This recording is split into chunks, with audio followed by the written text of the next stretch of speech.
Vamos lá, nós vamos ler apenas alguns versículos. Eu vou ler até de uma forma diferente do que da qual está aqui, hein? Porque quando lê esperança aqui, em algumas versões, eu creio que na maioria delas não está escrito esperança, está escrito paciência. E eu vou ler paciência para você. Assim está escrito. Verso 1: justificados, pois, mediante a fé, temos paz com Deus, por meio de nosso Senhor Jesus Cristo, por intermédio de quem obtivemos igualmente acesso pela fé a esta graça, na qual estamos firmes, e gloriamo-nos na esperança da glória de Deus. E não somente isto, mas também nos gloriamos nas próprias tribulações, sabendo que a tribulação produz perseverança, a perseverança, experiência, e a experiência, esperança. Hein? A esperança, ela pode também ser sinônimo daquilo que eu quero falar para vós esta noite. A esperança, ela requer paciência, porque para você ter esperança, você tem que esperar, você tem que aguardar, e para aguardar, você tem que ter paciência. Deus foi muito bom para com os homens, quando Deus permitiu que apenas as mulheres gerassem filhos. Porque o homem que fica ao lado de uma mulher durante 9 meses, ele fica ansioso para a criança nascer. E a mulher não, ela vai curtindo aquilo durante, né? Minha barriga agora está maior, hoje minha barriga parece estar mais pontuda, e agora mexeu para cá, e agora mexeu para lá, né? A mulher, né? Será que é menino? Será que é menina? E eu digo isso, será que é menino? Será que é menina? Porque os nossos 3 filhos, nós não fizemos ultrassom de nenhum dos 3. Nós sabemos na hora que nasceu. E eu disse: o primeiro vai ser menino, o segundo vai ser menino, e o terceiro, falei, vai ser menina. E exatamente nasceu, menino, menino e menina. E graças a Deus que o Senhor nos deu uma menina. Né? Graças a Deus que o Senhor nos deu uma menina. Porque os meninos, eles se apaixonam, casam, criam asas e voam como passarinhos. Né? As meninas estão sempre, de alguma forma, Quitério é um homem felizardo. Né? E o Quitério só vão levar um só. As 2 meninas que vão levar. Já vendeu aquele facão lá, não? Não. Tá bom. Tá bom. Glória a Deus. Eu já fui a alguns sepultamentos de pessoas não crentes, sabe? De pessoas que não têm a vivência com Jesus. Quando eu falo crente, é aquele cristão que tem experiência com Deus. Quando eu falo crente, né, é aquele cristão que faz a diferença. Porque se você perguntar para a maioria das pessoas no Brasil, principalmente no Brasil, perguntar qual é a religião, ele vai dizer que é cristão, e outros vão dizer que são católicos. Tudo bem que na segunda-feira está lá no centro espírita, na sexta-feira está lá batendo tambor, mas ele vai dizer que é católico. Ele nem coragem de dizer que ele é cristão católico ele tem. Entendeu? Ele porque não tem coragem de dizer que ele é espírita. Né? Então, agora eu estou falando do cristão que tem experiência com Deus, do cristão que aceitou Jesus, porque creu que Jesus morreu lá na cruz do Calvário para salvar a vida dele, e sem a morte de Jesus, sem o derramamento de sangue de Jesus, não tem salvação. A pessoa pode falar o que quiser, pode inventar o que quiser, mas é o que a palavra de Deus, que a Bíblia diz, é que não há salvação se não for por intermédio do Senhor Jesus. Jesus falou assim: eu sou o caminho, a verdade e a vida. Ninguém vem ao Pai senão por mim. Acabou, ponto final. Então, se você crê na Bíblia, né, você crê na palavra de Deus, é dessa forma que você vai crer. Então, quando eu falo do crente, né, quando você vai no sepultamento de uma família cristã verdadeira, né, que crê no Senhor Jesus, que crê na vida eterna, né, você chega lá, as pessoas estão fazendo o quê? Estão louvando ao Senhor. Estão com violãozinho, estão com pandeirinho, estão cantando para Jesus, entendeu? E aí, tem lágrimas? Claro que tem. Tem saudade? Claro que tem. Vai ter saudade a vida inteira. Porque é uma pessoa da família que partiu ali. Né? Mas não tem o desespero. Né? Não tem o desespero. Porque a tribulação na vida do crente, ela vai gerar perseverança. A perseverança vai trazer experiência. E a experiência vai trazer esperança, que para mim é paciência. Porque para você ter esperança em alguma coisa, sabe? Eu espero que eu vou conseguir aquela vitória. Então aguarde. Tenha paciência. Espere no Senhor. Amém? Espere no Senhor. Por quê? Porque você vai ter que esperar no Senhor para que Ele se lembre de você. Agora, eu já fui a sepultamento. Eu fui uma vez, deve ter o quê? Uns 3, 4 anos. Eu fui num sepultamento de uma pessoa. E essa pessoa, ela era uma serva do Senhor. Mas havia ali uma pessoa da família, parente dela, né, que não era uma cristã que vive experiência com o Senhor. Ela pode dizer até que ela é cristã, né? Mas aquela pessoa que chega ali na beira da cova, você fica com medo da pessoa cair, porque ela começa a se desesperar, puxar o cabelo. Ai meu Deus, eu quero morrer também, me leva, me enterra também, eu não vou viver sem você. E sabe, uma coisa desesperadora. E aí desmaia, aí traz água e traz remédio, e aí daqui a pouco vem outro e cai outro e desmaia, e aquele desespero. Por quê? Porque na verdade aquela pessoa não crê que o que está ali é só o corpo, e o espírito daquela pessoa que viveu a sua vida com Jesus está no descanso, aguardando o dia do juízo final, conforme fala a palavra em Hebreus 9:27. Amém? Então, você crê nisso, mas aquela pessoa que está ali desesperada, ela não acredita nisso. Por que ela não acredita?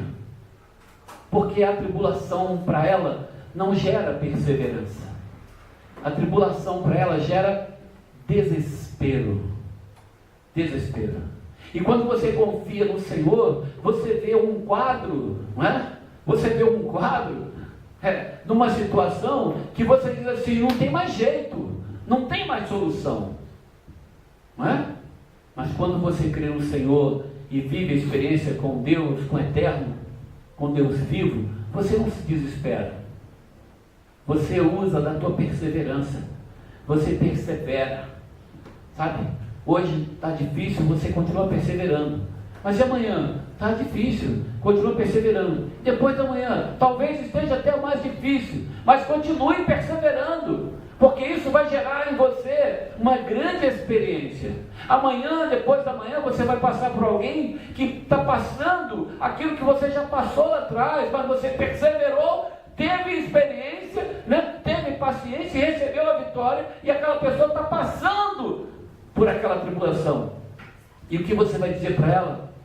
Olha, persevere. Persevere, porque eu perseverei e vivi grande experiência com o Senhor. Mais do que isso, eu coloquei toda a minha esperança no Senhor, eu tive paciência, e o Senhor olhou para mim e me abençoou. E é disso que Deus quer falar conosco nessa noite, da perseverança. Da perseverança. Meu irmão, minha irmã, se eu fosse contar a minha história aqui hoje, de 27 anos de ministério, não vou nem falar dos 42 anos de evangelho, mas a minha experiência de 27 de ministério e 5 de apostolado, que eu completei no dia 27 de setembro agora, passado, eu completei 5 anos de apostolado. A igreja nem percebeu. A igreja nem percebeu isso. Nem a bispa percebeu. 5 anos de apostolado. Eu sei o que são 5 anos de apostolado. Eu sei o que são esses 5 anos.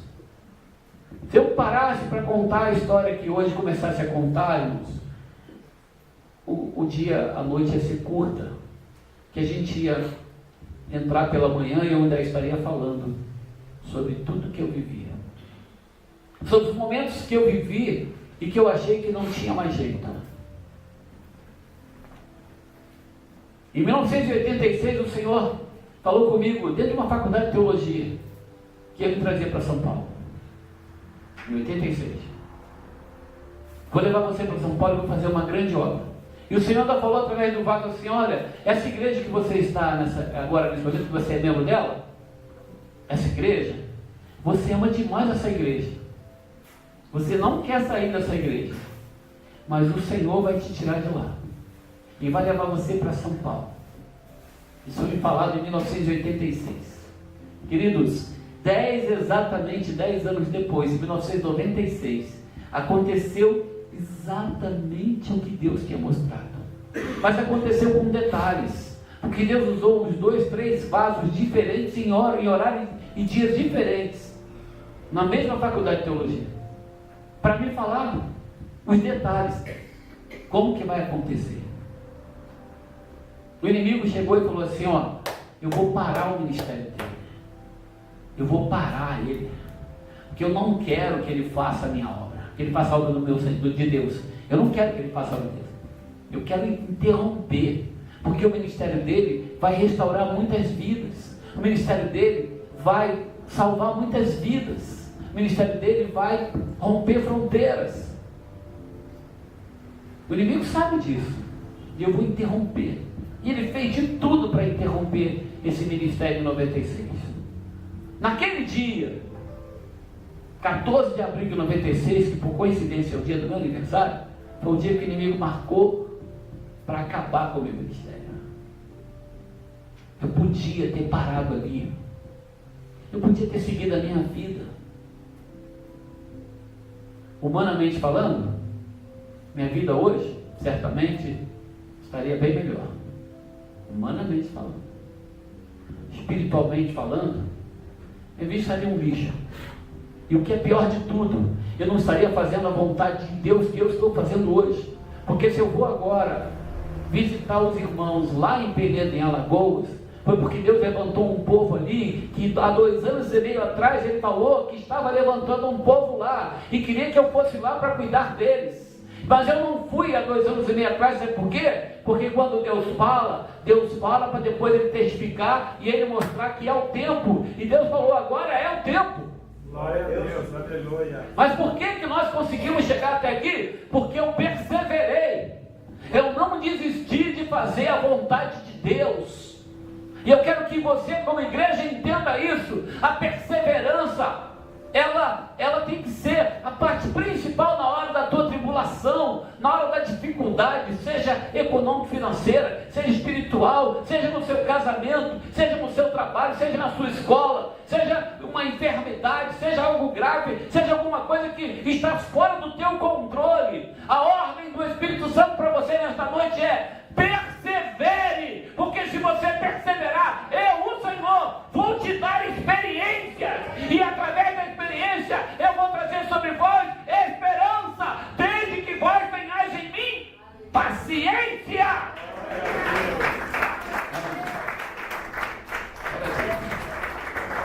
A tribulação, ela tem que gerar em nós perseverança. Eu podia ter parado. E se eu soubesse de tudo que eu ia passar, das traições, das ingratidões, sabe, das viradas de costas, daquelas palavras assim: fica aí porque eu estou indo embora, isso não é problema meu, é problema seu. Aí mais um motivo para eu parar. Mas acontece que tem algo dentro de mim que é mais forte do que qualquer coisa. E esse algo dentro de mim é o Senhor. E é Ele que me faz ir para frente. Amém. É Ele que me faz ir à frente. É Ele que me sustenta. É Ele que enxuga as minhas lágrimas. É Ele que me mostra que o choro pode durar uma noite, mas a alegria vem pela manhã. E eu creio na palavra dEle. É Ele que faz isso em mim. Então eu tenho que perseverar. Perseverar. Eu podia ter parado quando nós saímos da nossa casa em São Paulo, porque Deus nos trouxe 10 anos depois. Deus nos trouxe para onde? Para São Paulo.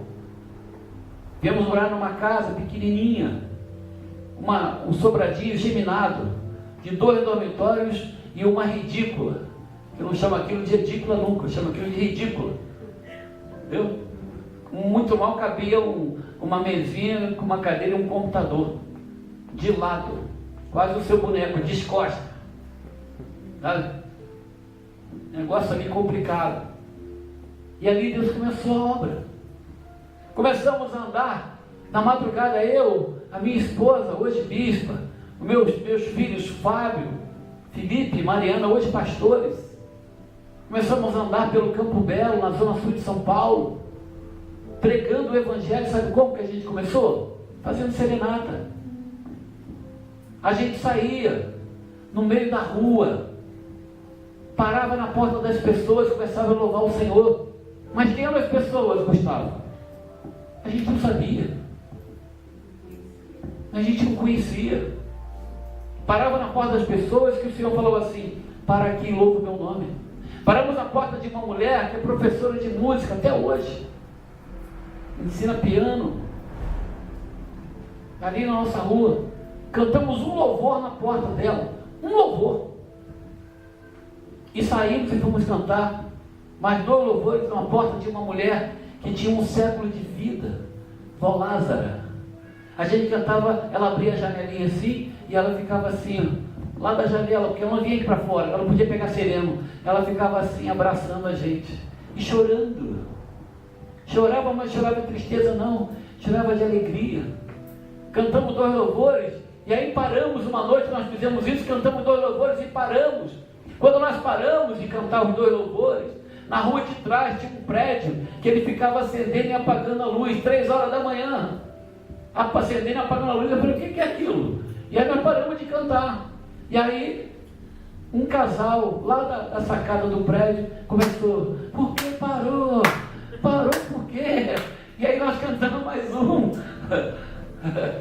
Eles ficaram maravilhados.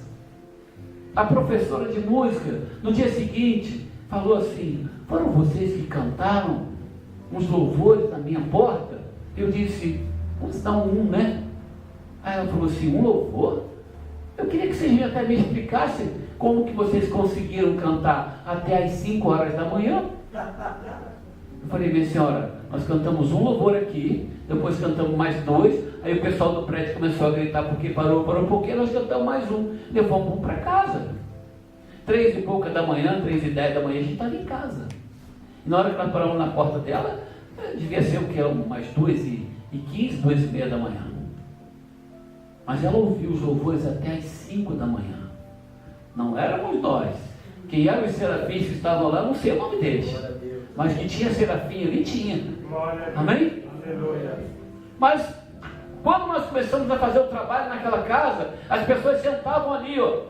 Sentavam ali na escada de casa. Os mais jovenzinhos, crianças, adolescentes, sentavam na escada. E aqui, poltrona, cadeira, as cadelinhas ficavam ali quietinhas, que quando o pessoal chegava, ela pulava, batia, quando começava a cantar louvor, ela deitava e ficava ali, ouvindo e dormindo, tranquilo, ouvindo os louvores. Ela amava ouvir louvor. E aí nós percebemos que era hora, irmãos, nós saímos daquela casa e alugamos um local. E alugamos um local pequenininho.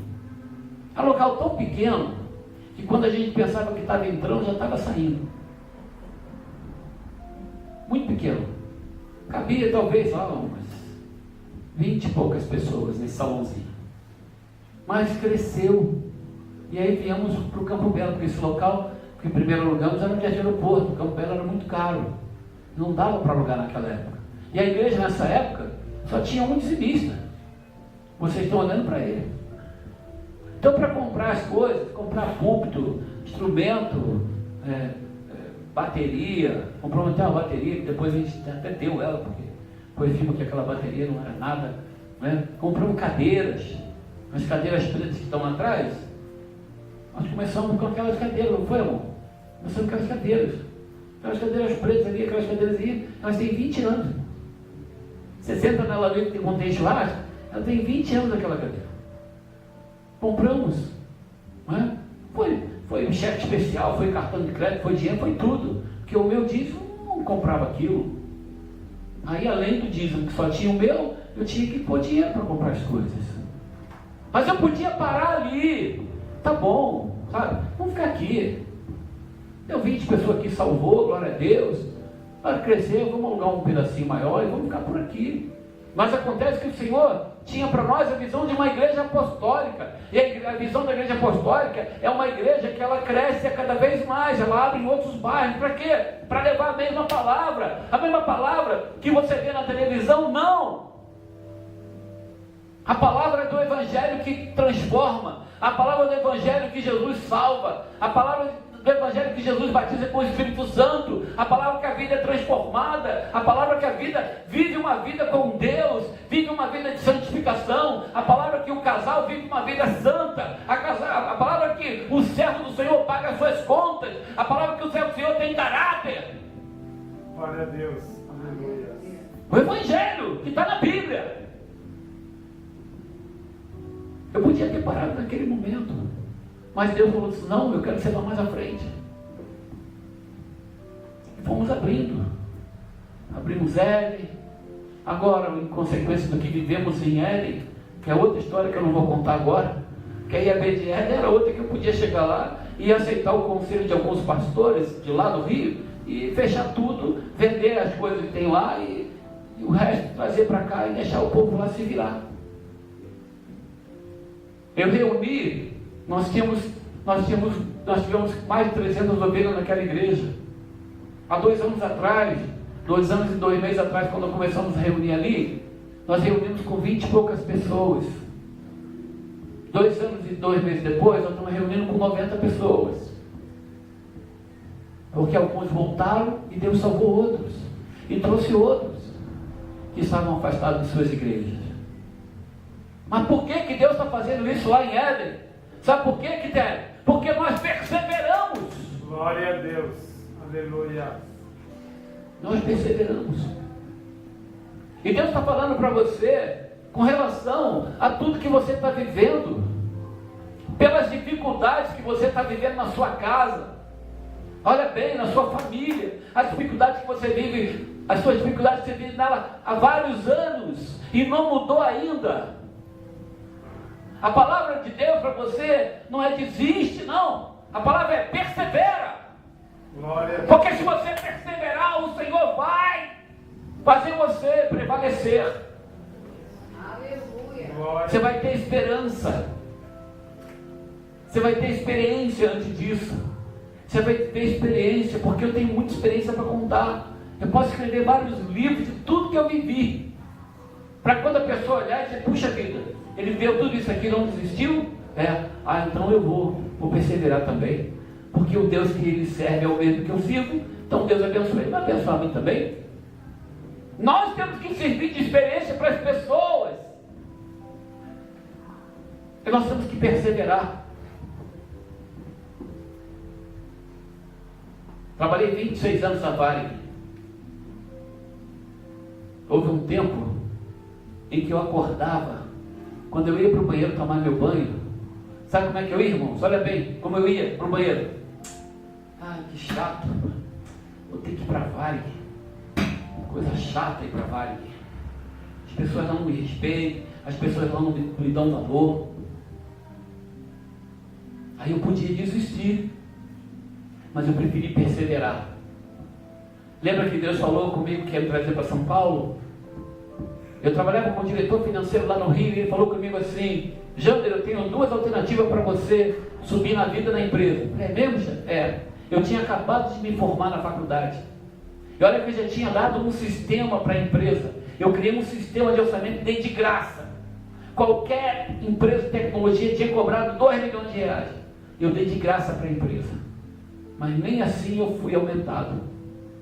Porque eu não tinha faculdade. E a regra é, tem canudo? Aumenta. Não tem canudo, não aumenta. E era nesse tempo que eu trabalhei muito, criei coisas para a empresa, dei soluções para a empresa, tirar daqui, da minha cabeça. Um manual do sistema que eu fiz, com 500 páginas em inglês. Eu tinha que ler em inglês para poder traduzir português e fazer o sistema.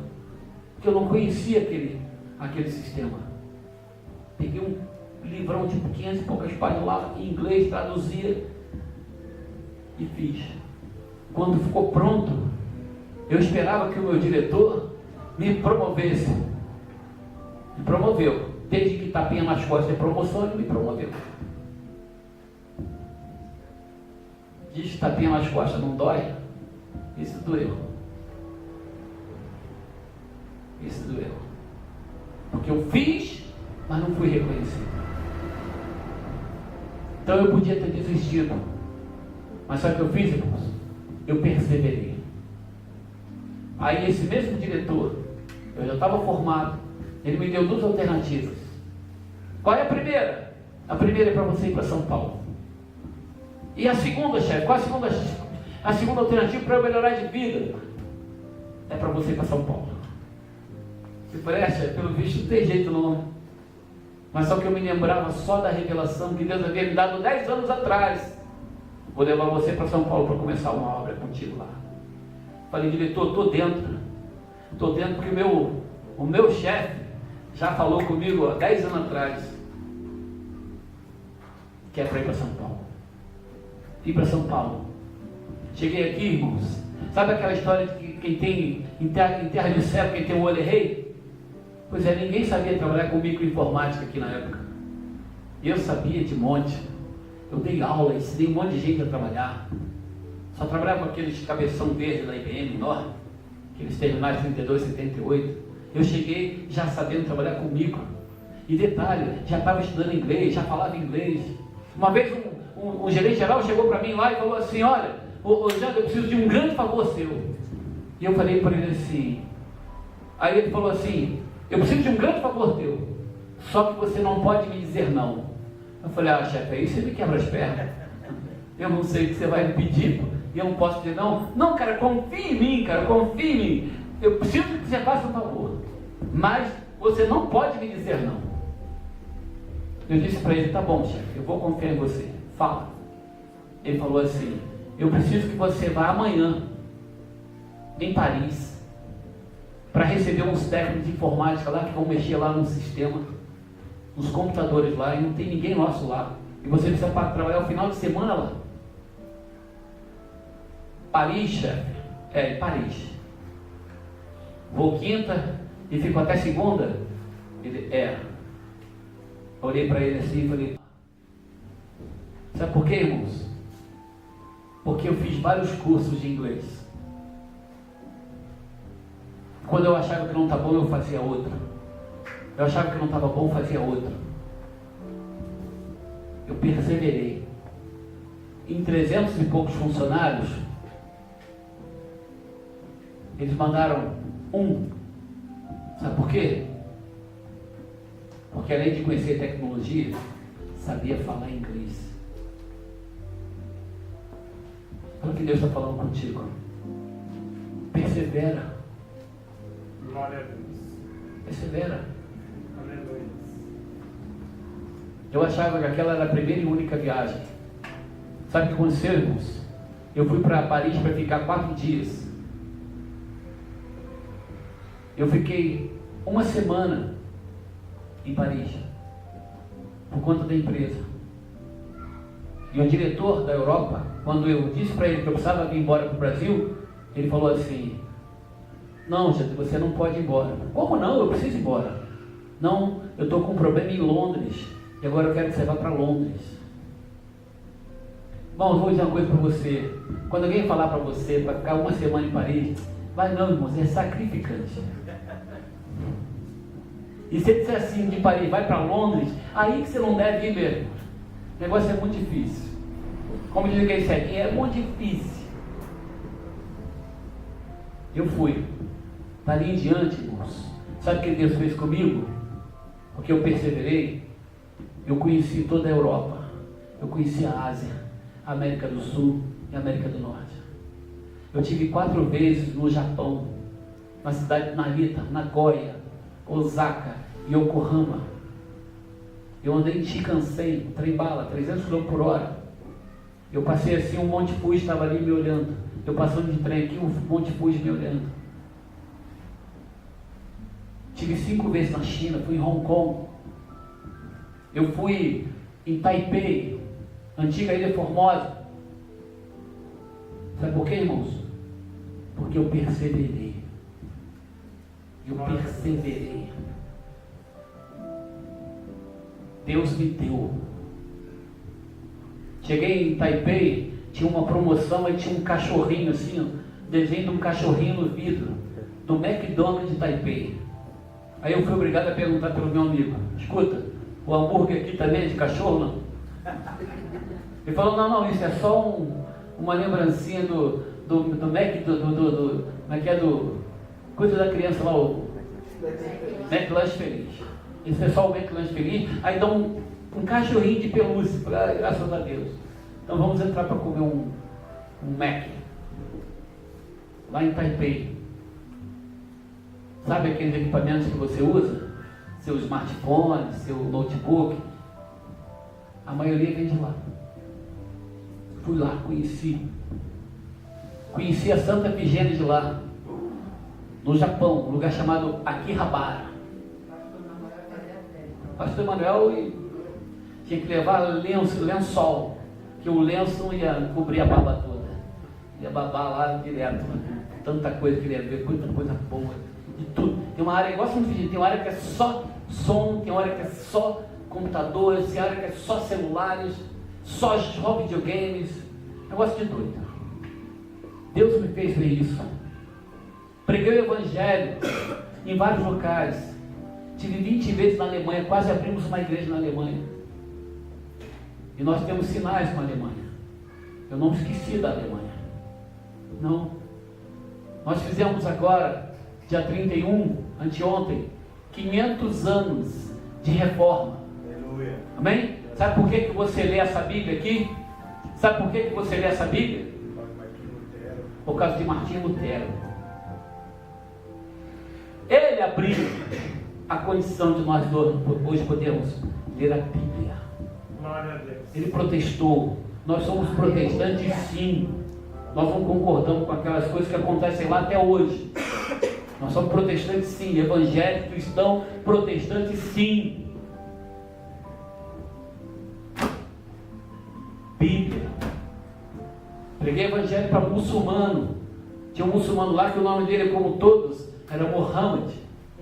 Você sabe que uma vez que o português foi brigar na guerra na Alemanha, com os alemães, aí o alemão falou assim: ô Manuel, ele levantou uns 200 Manuéis. Aí o alemão metralhou um monte. Aí levantou, aí ele falou assim: vamos usar a mesma técnica. Aí o português chegou e falou assim: olha, ô Fritz. Aí levantaram 500 Fritz. E os 500 falaram assim: aqui não tem nenhum Fritz não. Ele: se tivesse. É o muçulmano, Mohammed. Fosse na guerra, você falou: ô Mohammed, levanta 1.500 Mohammed uma vez só. Ele era Mohammed. Mas ele ouviu a palavra. Ele mudou o nome dele para Michael, que é um nome cristão. Coisas que Deus faz. Sabe por quê? Porque eu perseverei.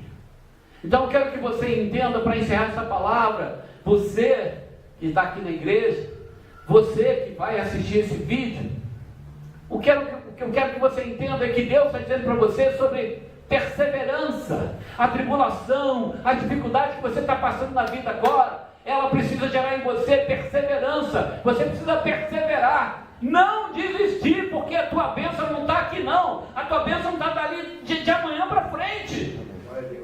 Glória a Deus. E você tem que perseverar. E essa perseverança vai trazer para você a experiência. Agora põe para mim aí o Salmo 40, que você vai ver o que acontece. Verso 1.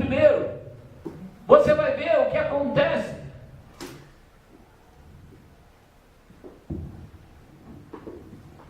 O que acontece no Salmo 40, não nessa versão, que tem uma versão aí que diz assim, ó: esperei com paciência. A tua é assim? Esperei com paciência no Senhor. E aí o que Deus fez? ele se inclinou para mim. O salmista Davi, quando ele vai falar desse salmo, ele vai dizer assim: esperei com paciência. Sabe o que o salmista Davi estava falando aqui nesse salmo? Olha, eu tive grandes tribulações, mas sabe o que eu fiz? Eu perseverei. Quando eu perseverei, eu percebi que Deus me deu muitas experiências, e as experiências que eu tive me deram paciência para esperar. Então Deus me encheu de esperança. Então, quando eu tive esta paciência de esperar em Deus, sabe o que ele fez? Ele se inclinou para mim, ó. Olha aqui, ó. Deus lá no trono, Deus viu Davi em grande batalha, e o apóstolo Paulo está escrevendo exatamente isso que Davi passou aqui no Salmo 40. O Salmo 40 e Romanos 5 estão intimamente ligados, e você precisa entender isso, igreja. Glória a Deus. Você precisa entender isso. O Salmo 40, verso 1 e Romanos 5 estão intimamente ligados, porque Deus viu a situação de Davi, Deus viu a tribulação que Davi estava passando, mas Davi, ao invés de desesperar, o que Davi fez? Ele perseverou. Quando ele perseverou, ele viveu grande experiência, e isso trouxe para ele paciência. Sabe o que acontece quando você tem paciência? Quando você espera confiantemente no Senhor. Porque quando você espera confiantemente no Senhor, você tem paciência. E aí, ó, o Senhor se inclina para você. Não é? O Senhor não se dobra para você, não, querido. Ó, Deus estava lá no trono. Quando Deus viu Davi na grande tribulação, Deus viu ele perseverar, Deus viu ele ter experiência, Deus viu ele adquirir paciência. Aí Deus fez assim: olha o meu servinho Davi lá embaixo, clamando por mim. O arcanjo vai lá e manda a bênção para ele. Glória a Deus. Já liberou a bênção para ele. Então, é a paciência. A paciência é o resultado de toda a tua tribulação, quando você persevera. Porque você vai viver experiência, você vai viver paciência, e aí no final disso tudo, o Senhor vai se inclinar para você e vai te dar vitória, em nome do Senhor Jesus. Amém. Aplauda o Senhor Jesus.